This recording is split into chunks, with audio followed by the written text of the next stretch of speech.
जय सिया राम। आपके अपने चैनल धार्मिक कथाएं में एक बार फिर से आप सभी का बहुत बहुत स्वागत है।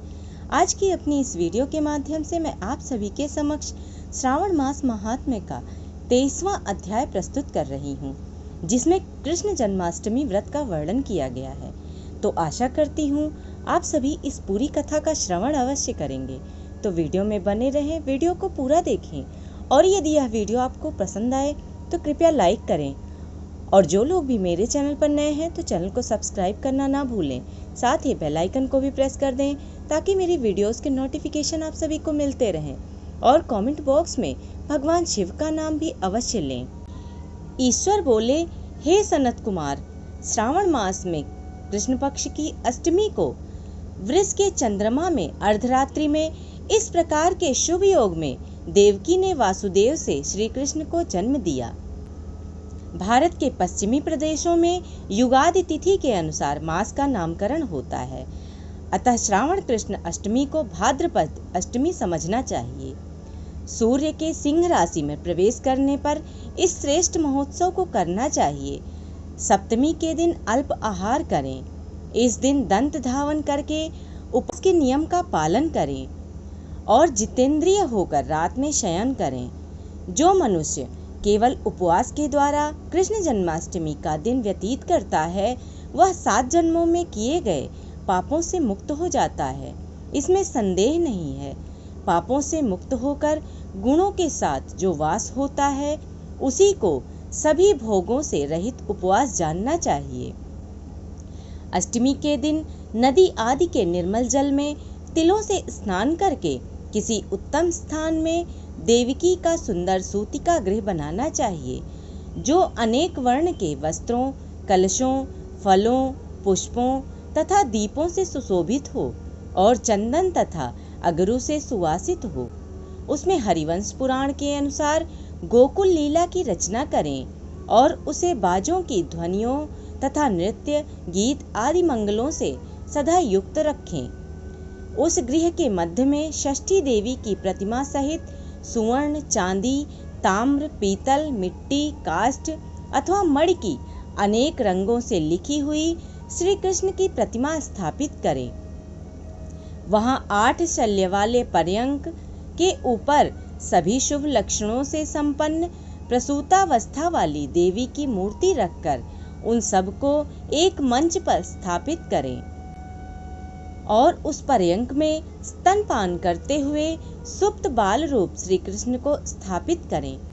उस सूतिका गृह में एक स्थान पर कन्या को जन्म दी हुई यशोदा को भी कृष्ण के समीप लिखें।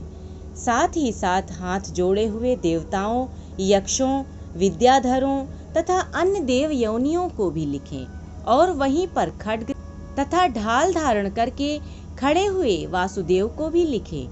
इस प्रकार कश्यप के रूप में अवतीर्ण वासुदेव जी, अदिति स्वरूपा देवकी, शेषनाग के अवतार बलराम, अदिति के ही अंश से प्रादुर्भूत यशोदा, दक्ष प्रजापति के अवतार नंद, ब्रह्मा के अवतार गर्गाचार्य, सभी अप्सराओं के रूप में प्रकट गोपिका वृंद, देवताओं के रूप में जन्म लेने वाले गोपगण, काल नेमि स्वरूप कंस, उस कंस के द्वारा ब्रज में भेजे गए वृषासुर, वत्सासुर, कुवलयापीड़, केसी आदि असुर, हाथों में शस्त्र लिए हुए दानव तथा यमुना दह में स्थित कालिय नाग, इन सबको वहां चित्रित करना चाहिए।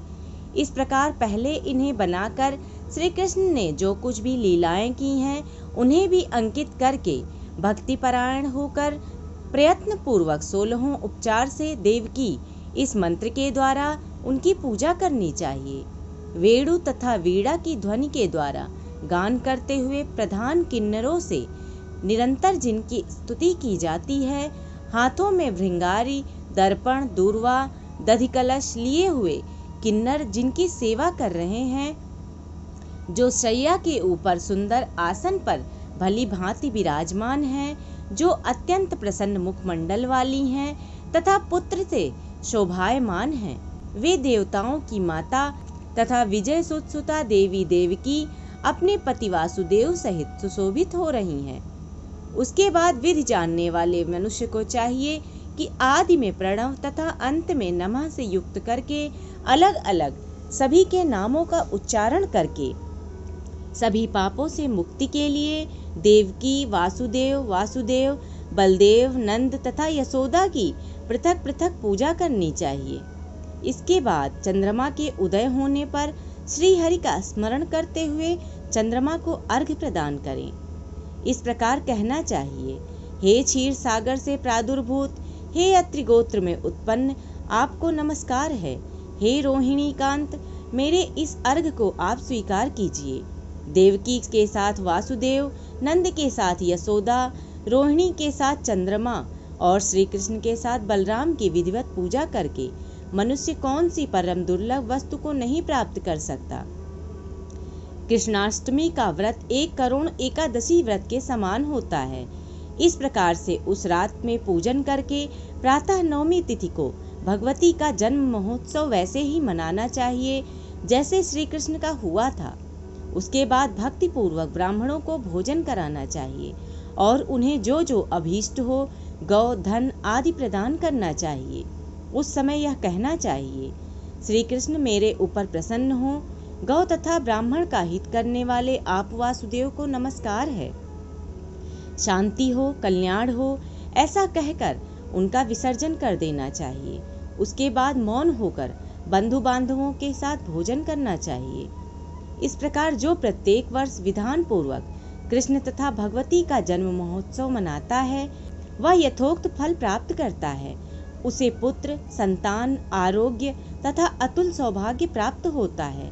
वह इस लोक में धार्मिक बुद्धि वाला होकर मृत्यु के बाद बैकुंठ लोक को जाता है। हे सनत कुमार, अब इसके उद्यापन का वर्णन करूंगा। इसे किसी पुण्य दिन में विधि पूर्वक करें। 1 दिन पूर्व 1 बार भोजन करें और रात में हृदय में विष्णु का स्मरण करते हुए शयन करें। इसके बाद प्रातः काल संध्या आदि कृत्य संपन्न करके ब्राह्मणों स्वस्ति वाचन कराएं और आचार्य का वर्ण करके ऋत्विजों की पूजा करें।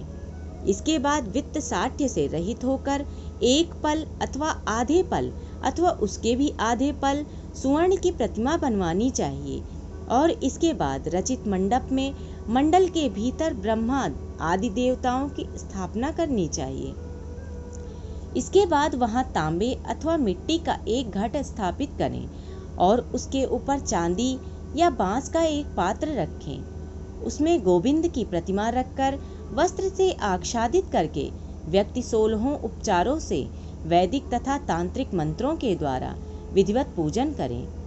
इसके बाद शंख में पुष्प, फल, चंदन तथा नारिकेल फल सहित शुद्ध जल लेकर पृथ्वी पर घुटने टेक कर यह कहते हुए देवकी सहित भगवान श्री कृष्ण को अर्घ्य दें।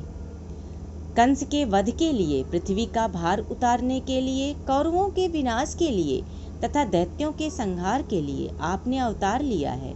हे हरे, मेरे द्वारा प्रदत्त इस अर्घ्य को आप देवकी सहित ग्रहण करें। इसके बाद बुद्धिमान मनुष्य को चाहिए कि चंद्रमा को पूर्वोक्त विधि से अर्घ्य प्रदान करें। पुनः भगवान से प्रार्थना करें, हे जगन्नाथ, हे देवकी पुत्र, हे प्रभो, हे वासुदेव पुत्र, हे अनंत, आपको नमस्कार है। भवसागर से मेरी रक्षा कीजिए। इस प्रकार देवेश्वर से प्रार्थना करके रात्रि में जागरण करना चाहिए। पुनः प्रातः काल शुद्ध जल में स्नान करके जनार्दन का पूजन खीर, तिल और घृत से मूल मंत्र के द्वारा भक्ति पूर्वक 108 आहुति देकर पुरुष सूक्त से हवन करना चाहिए और पुनः इदम विश्वूर्वी चक्र में इस मंत्र से केवल घी की आहुतियां देनी चाहिए। पुनः पूर्णाहुति देकर तथा होम से संपन्न करने के अनंतर आभूषण तथा वस्त्र आदि से आचार्य की पूजा करनी चाहिए। इसके बाद व्रत की संपूर्णता के लिए दूध देने वाली, सरल स्वभाव वाली, बछड़े से युक्त, उत्तम लक्षणों से संपन्न, सोने की सींग, चांदी के खुर, कांस्य की दोहनी, मोती की पूंछ, ताम्र की पीठ तथा सोने के घंटे से अलंकृत की हुई एक कपिला गौ को वस्त्र से आच्छादित करके दक्षिणा सहित दान करना चाहिए। इस प्रकार दान करने से व्रत संपूर्णता को प्राप्त होता है। कपिला गौ के अभाव में अन्य गौ भी दी जा सकती हैं। इसके बाद ऋत्विजों को यथा योग्य दक्षिणा प्रदान करें। इसके बाद 8 ब्राह्मणों को भोजन कराएं और उन्हें भी दक्षिणा दें। पुनः सावधान होकर जल से परिपूर्ण कलश ब्राह्मणों को प्रदान करें और उनसे आज्ञा लेकर अपने बंधुओं के साथ भोजन करें।